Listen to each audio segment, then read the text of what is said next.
యూనిట్లు నెలకు కరెంట్ ఉత్పత్తి చేసుకునే ఏర్పాటు మీకు కూడా ఇస్తాం. 78,000 రూపాయలు సబ్సిడీ ఇస్తాం.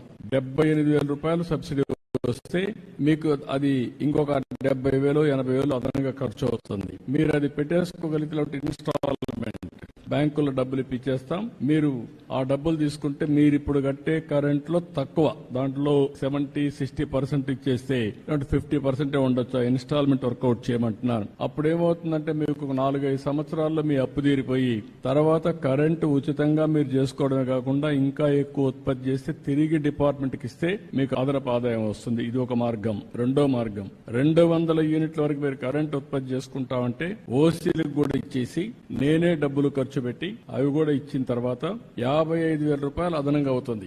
మీకు దగ్గర ఒక 60,000 రూపాయలు సబ్సిడీ వస్తుంది. 55,000 రూపాయలు అదనంగా అవుతుంది. మేమే ఖర్చు పెడతాం.